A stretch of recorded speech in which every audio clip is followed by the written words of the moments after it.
dugsiyada al-irshaad iskuul.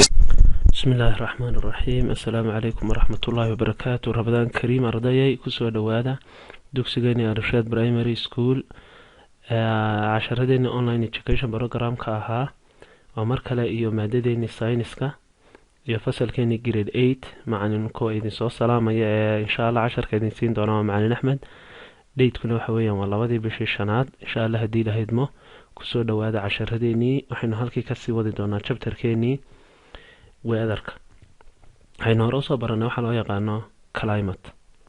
maantana waxaynu baran doonaa climate and land use. climate and land use micnaheedu waa maxay? climate waa cimilada, and land use isticmaalka dhulka. taagod waxaynu baran doonaa climateku saameyntu ku leeyahay land use-ka isticmaalka dhulka. dadku dhulka way isticmaalaan, dadka qaar waxbay ka beertaan, dadka qaar xoolay ku dhaqaan. labadaaba waxaa saameyn ku yeelanaya waxa weeyaan maxay? climatka uu dhulkaasi leeyahay.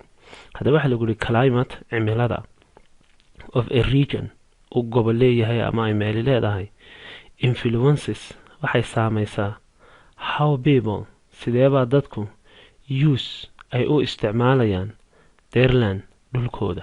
dadku sideebay dhulkooda u isticmaalayaan waxa influence garaysa maxay? climatka.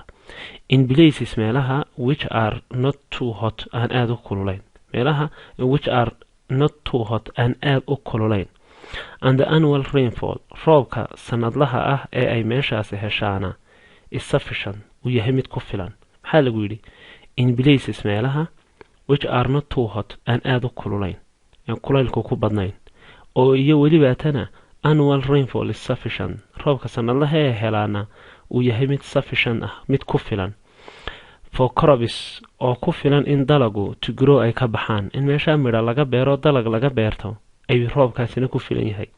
crop farming wax beerashada dalagu ama in meesha wax laga beertaa is a viable activity waa wax qabad ama waa shaqo macquul ah oo halka laga sameyn karo.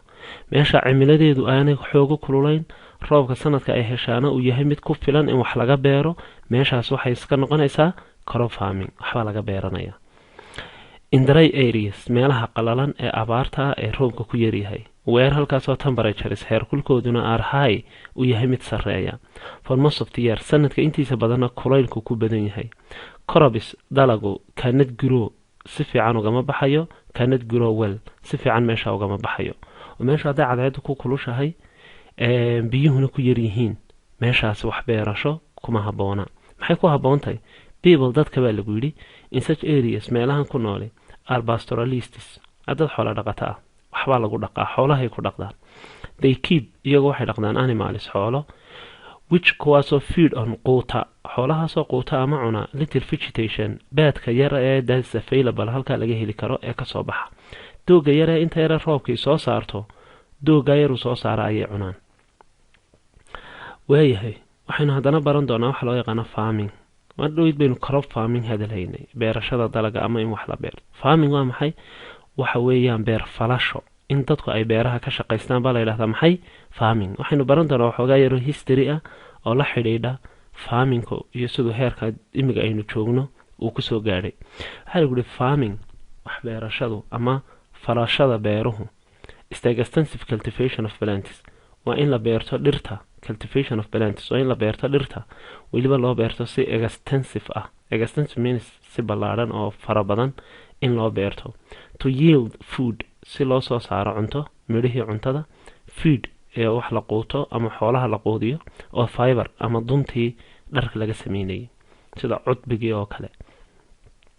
certain types of farming noocyo ka mid a beerashada dalaga also sidoo kale provide waxayna siiyaan medicinal or industrial ingredients qalabka waxyaabaha warshaduhu isticmaalaan ee ay ka sameeyaan productiga ay soo saaraan, ama medicinal oo ah dawooyinkii, or ama waxayna siiyaan or grow ama waxaynu ka beeranaa beerihii ornamental products waxyaabaha la isku qurxiyo ee dadku ay u isticmaalaan inay isku qurxiyaan ayaa beeraha laga beertaa. ornamental products oo waxyaabihii la isku qurxinayay.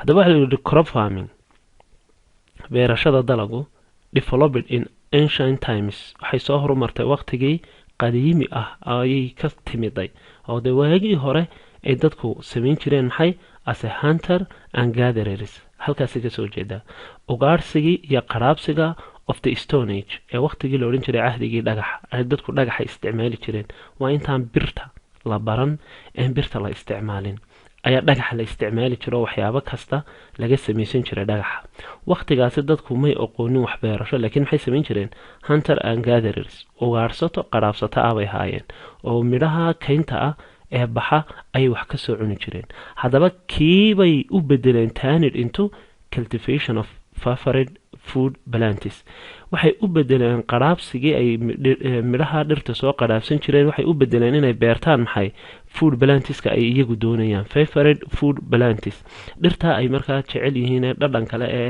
beeraha ay kaynta ka soo goosanayeen ay markii dambe go'aansadeen inay iyagu beeraan modern crops midhahan imiga casriga ah aynu beerano waa gradually derived from such beginnings waxay gradually siyar ama ay uga yimaadeen derived from such beginnings bilowga noocan ah through continual selection waxa la sameyn jiray doorasho joogto ah macnaha dadku waxay kala dooran jireen for larger seed sizes midhaha xajmigoodu waa weyn yahay iyo improved fruits kuna maxay waa midhaha la bacrimiyay ee la horumariyay oo tusaale ahaan geedka halku 3 bilood oo kale kaga bislaanayay baa wuxuu ku bislaanaya markuu improved yahay bil oo kale oo macnaha waa wax laga dhigay modern laga dhigay okay halkaas insha Allah hadii lahayd ma arday waxay noogu dhamaaday